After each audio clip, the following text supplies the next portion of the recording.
반갑습니다. 14일 목요일 새벽을 하나님께 올려드립니다. 함께 오직 믿음으로 찬양 부르십니다.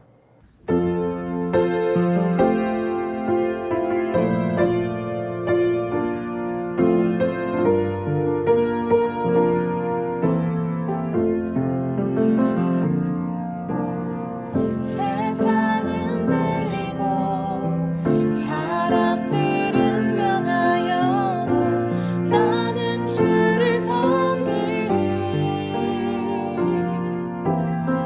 주님의 사랑은 영원히 변하지 않네. 나는 주를 신뢰해. 믿음은 들리고 사람들 주를 떠나도 나는 주를 섬기리.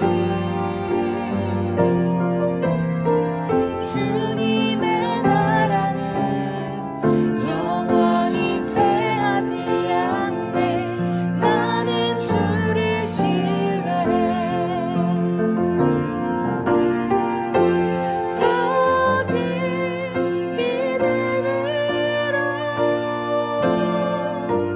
믿음으로 내가 살리라. 오직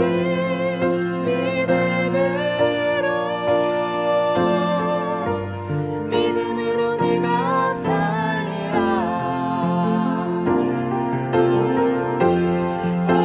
오직 의인은 믿음으로 말미암아 살리라. 오직 의인은 믿음으로 말미암아 살리라.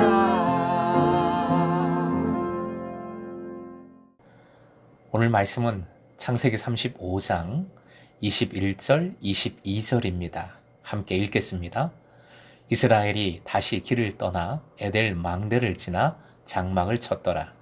이스라엘이 그 땅에 거주할 때에 르우벤이 가서 그 아버지의 첩 빌하와 동침하매 이스라엘이 이를 들었더라. 야곱의 아들은 12이라. 오늘의 기도 제목, 주님 지켜주심으로 가장 약한 부분이 가장 큰 은혜와 감사로 변화되게 하소서. 주님 지켜주심으로 가장 약한 부분이 가장 큰 은혜와 감사로 변화되게 하소서. 21절, 22절 이스라엘이라는 새 이름이 많이 반복되고 있습니다. 베델의 약속을 다시 새롭게 해주신 주님의 은혜를 나타내고 또한 그 은혜를 받은 자로서 야곱이 이제 새 출발하고 있음을, 달라졌음을 이 이름의 반복이 시사해 주고 있습니다. 베노니가 아닌 베냐민이라는 이름의 고백처럼 야곱은 라헬의 죽음도 주님 안에서 극복했습니다. 베델의 전제물처럼 이전에 야곱은 죽은 것이고 또 야곱이 부은 기름처럼 이제 주님께 온전히 헌신하고 믿음으로 타오르는 삶을 살아갈 야곱, 이스라엘인 겁니다. 에델 망대는 당시에 꽤 유명한 것으로 보여집니다. 원어의 뜻은 양떼를 지키는 망대, 양떼의 망대입니다. 메시아가 이곳으로 온다는 유대 전승까지 있으니 꽤 유명한 곳이지요. 망대, 와치타워는 언제나 믿는 자를 바라보시는 주님의 눈을 생각나게 합니다. 더구나 양떼를 지키는 망대이니 우리는 주의 양이고 주는 우리를 기르시는 목자라는 고백과 그대로 연결되는 지명입니다. 그런데 22절을 보십시오. 에델 망대, 이 유명한 곳, 이 의미 좋은 곳이 나왔는데 바로 이 무슨 회개한 일입니까? 12아들의 맏이 맏형 르우벤이 서모 빌하와 동침했습니다. 서모이지만 법적으로 완전한 어머니, 엄연한 어머니입니다. 어머니와 아들이 근친상간을 한 겁니다. 이 사건은 22절에 극도의 간결한 묘사로 진술되어 있습니다. 이 간결함 자체가 얼마나 충격적인 사건인가를 오히려 잘 보여주고 있습니다. 르우벤의 이 행동에 대한 여러 추측들이 있습니다. 르우벤은 야곱이 자기 어머니 레아를 존중하지 않은 것에 분개했고, 라헬의 여종인 빌하가 라헬의 뒤를 이어 아버지의 사랑하는 아내가 되는 것을 막으려 했다고 보기도 합니다. 또 장자로서 아버지의 재산에 대한 요구를 주장했던 것으로도 볼 수 있겠습니다. 하지만 그 어떤 이유도 이런 범죄, 성적인 타락을 정당화할 수는 없습니다. 하나님께서 가장 미워하시는 죄악입니다. 그런데 이상한 점이 있어요. 화면 보시고 함께 읽겠습니다. 이스라엘이 이를 들었더라. 이스라엘이 이를 들었더라. 야곱이 이 사실을, 이 충격적인 사실을 들었음에도 디나의 경우처럼 아무런 조치가 없습니다. 침묵했다는 것이 참 이상하지요. 창세기 49장 3절부터 4절, 죽음 직전에 야곱의 유언이 나오는데 이렇게 고백을 하지요. 창세기 49장 3절 4절 화면 보시고 함께 읽겠습니다. 르우벤아, 너는 내 장자요 내 능력이요 내 기력의 시작이라. 위풍이 월등하고 권능이 탁월하다마는 물의 끓음 같았은즉 너는 탁월하지 못하리니 내가 아버지의 침상에 올라 더럽혔음이로다. 그가 내 침상에 올랐었도다. 장남의 축복이 바뀌어 저주가 된 것이지요. 이런 저주가 되기 전까지 야곱은 르우벤의 행위에 대하여 침묵했습니다. 야곱에게 있어서 가장 어려운 부분이 바로 자식에 관한 영역입니다. 12아들들, 겉으로는 12아들들, 얼마나 든든해 보입니까? 그런데 안으로 들어가면 야곱과 레아 자식들 간에 깊은 골이 있는 겁니다. 라헬과 빌하의 소생들과 레아 소생들, 그 관계도 참 어려웠을 겁니다. 야곱이 침묵했던 것은 바로 이런 어려움과 또 그에 대한 야곱의 범민을 시사합니다. 어떻게 해볼 수가 없는 것이요. 너무 어려운 문제입니다.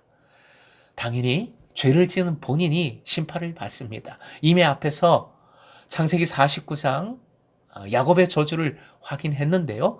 르우벤은 장자권을 박탈당했다고 성경은 명확히 밝히고 있습니다.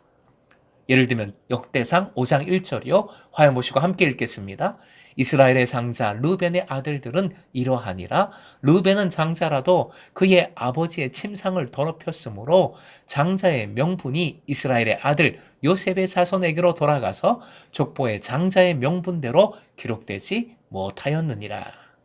그런데 오늘 말씀에서 가장 중요한 영적인 포인트는 아무리 영적으로 깨어 있어도 연약한 부분으로 끊임없는 시험과 유혹이 일어난다는 것이지요. 디나 사건 이후 다시 베델로 가서 회개하고 주님을 예배하고 다시 새롭게 출발했음에도 불구하고 또 이런 충격적인 사건이 일어났습니다. 화면 보시고 함께 읽겠습니다. 시작. 아무리 영적으로 깨어 있어도 연약한 부분으로 끊임없는 시험과 유혹이 일어난다. 그렇다면 영적으로 깨어 있는 것 소용없다는 말입니까? 아니지요. 계속해서 더 깨어 있어야 한다는 것이지요. 더 말씀을 의지하고 더 기도하고 더 그 연약한 부분을 지켜내야 합니다. 21절 에델 망대 양떼의 망대처럼 말입니다. 계속 눈 부릅뜨고 지켜봐야 돼요. 그런데 내 힘으로 절대 안 되지요.